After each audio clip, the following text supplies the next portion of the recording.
Ça y est, on est parti, direction Curaçao.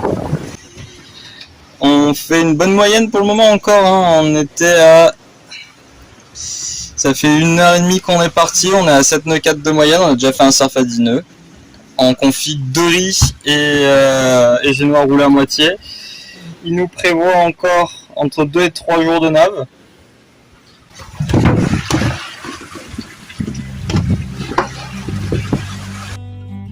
Nous filons cap 247, au sud-ouest des Caraïbes. Ça y est, nous quittons enfin la Martinique et l'arc antillais. Le voyage reprend.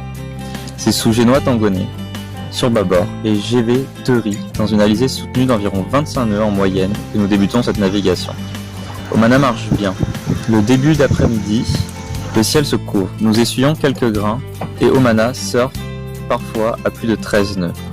Notre cap n'est plus bon. Nous décidons d'affaler la GV pour envoyer la trinquette sur tribord. Le bateau est mieux calé et plus équilibré pour le pilote automatique. Notre surprise se trouve côté houle. C'est assez infernal à bord. Il y en a 3. Une houle de derrière et 2 houles de travers. C'est court, ça remue dans tous les sens. La période est de moins de 6 secondes. C'est un vrai enfer pour vivre à bord.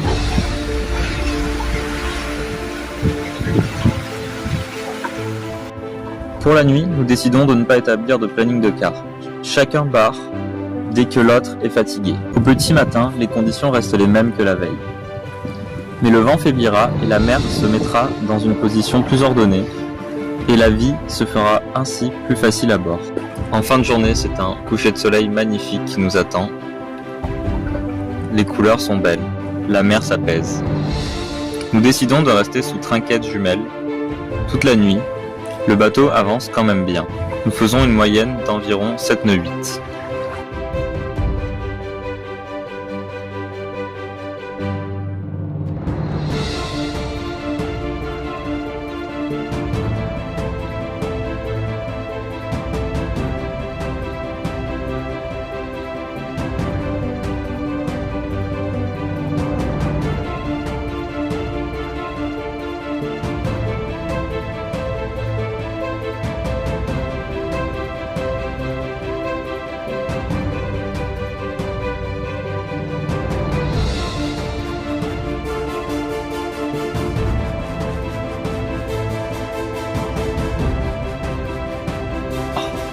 J'avais pas vu ça depuis très longtemps à la voile du moins.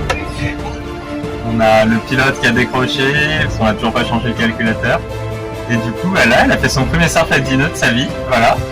Sous trinquette jumelle, enfin, génois enroulé et tangonais, et trinquette tangonais avec la baume.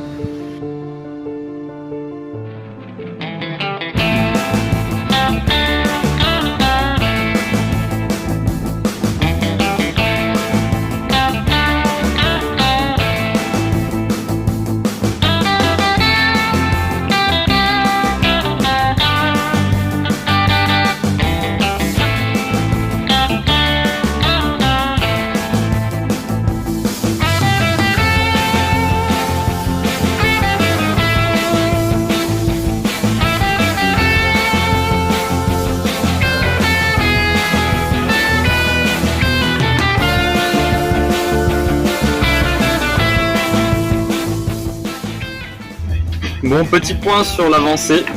Au final, on devait aller à Curaçao, donc ici. On reporte le départ vers Curaçao, l'arrivée du moins de quelques jours, simplement pour s'arrêter donc aux îles de Los Aves. Il paraît que c'est joli, donc on va faire une escale de 24 heures. Les dernières journées ont été assez mouvementées, il n'y a qu'à voir les traces. Ici, donc les 20 heures de navigation à 7 nœuds 7 de moyenne, et pareil 20 heures de navigation à 7 nœuds 8. Aujourd'hui ça se calme un petit peu, on fait une moyenne de 7 nœuds 4, on a fait un max de 11,8, sachant que les autres jours on a fait plusieurs surfs à plus de 16 nœuds, pour vous dire à quel point il y avait du vent. Et donc ouais, on a bien avancé quand même depuis la Martinique en 2 jours.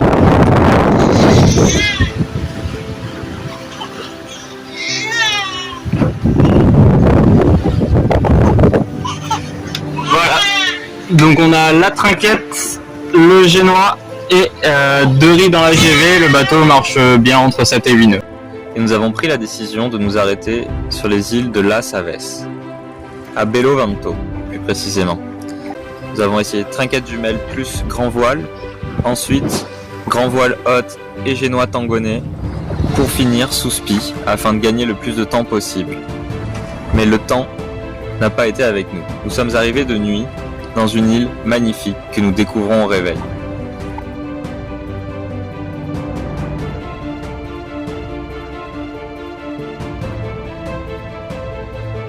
Belo Vento, c'est une petite île au large du Venezuela.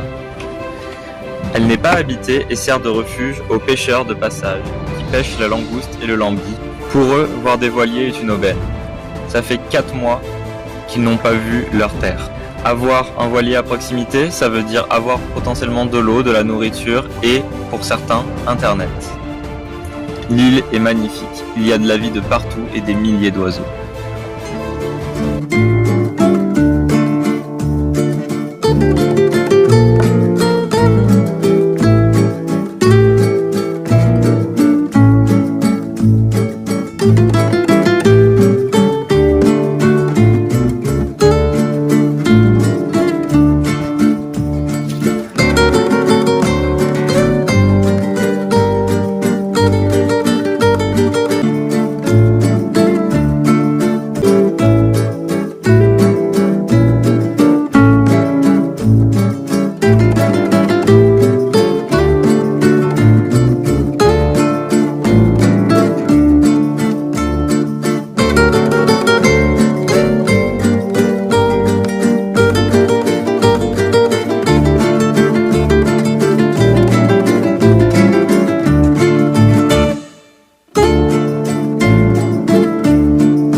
On se fait les langoustes, si elles veulent bien cuire, les moins chères qu'on ait trouvées.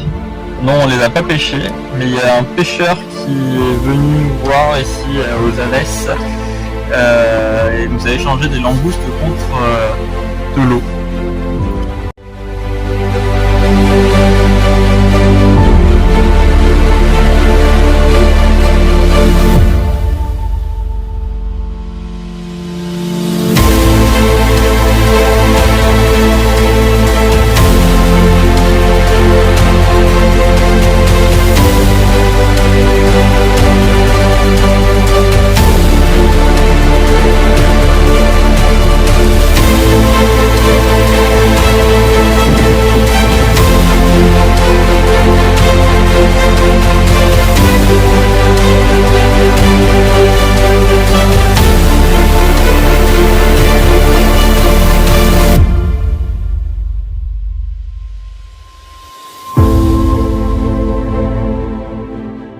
Du coup, on avait décidé de s'arrêter à l'île de Buenaventura,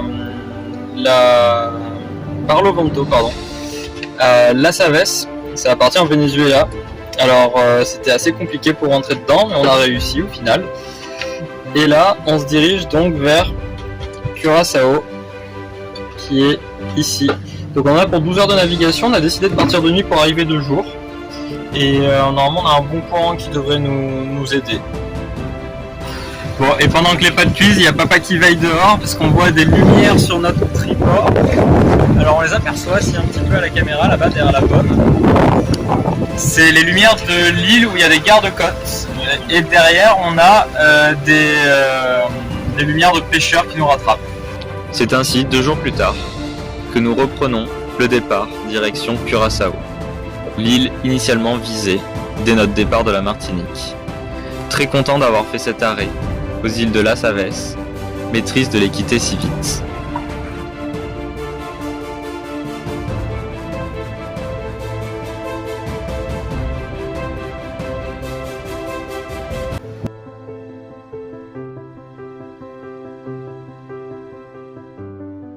Après une courte navigation entre Curaçao et Aruba, nous arrivons sous le vent de cette île.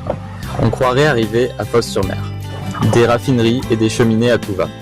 Nous posons l'ancre dans un mouillage calme qui nous reposera pour la nuit avant ce grand départ. Au menu, bar avec la musique à fond le soir, avion et jet ski autour du bateau. C'est donc le lendemain, au petit matin, que nous quittons Aruba, direction Panama. Bon, alors ça fait 9 heures que nous sommes partis de Aruba. On marche vraiment pas mal là, on a envoyé la bulle. On va passer à une vingtaine de milles de la côte et du coup c'est prévu d'aller à Panama. On a normalement pour 5 jours de nav. Alors là actuellement nous sommes sous SPI bien sûr, et avec les moyennes qu'on fait, donc c'est-à-dire 7 nœuds 6, il nous dit 3 jours de nav, même 2 jours de nav dans les surfs à 12 nœuds, ce qui ne sera pas le cas. Et ça marche plutôt bien, donc on ne sait pas si on gardera le SPI pour la nuit parce que le vent va faiblir.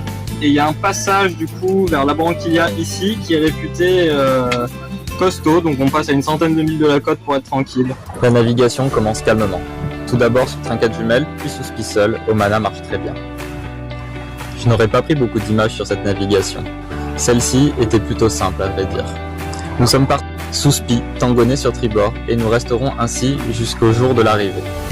Nous empannerons quelques heures avant d'arriver à Panama. On a dû enchaîner 22 heures de moteur. Après cela, celui-ci est remonté à une bonne quinzaine de nœuds, une petite vingtaine dans les rafales. Et nous avons pu continuer sous SPI et sous grand voile de riz, bateau très équilibré. Le SPI sera resté en l'air pendant 4 jours et demi, toute la durée du voyage.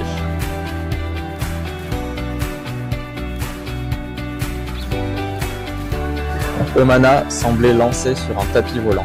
Les conditions étaient idylliques, les couchers de soleil magnifiques et nous avons même eu le droit aux dauphins tous les jours.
Et c'est ainsi que se termine cette navigation.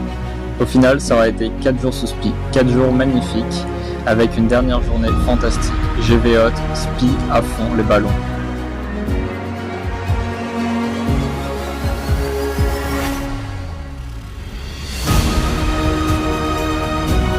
Pas de doute, ce coup-ci, nous sommes bien arrivés à Panama. Nous affalons le SPI entre les digues du chenal, après avoir fait un beau slalom entre les cargos.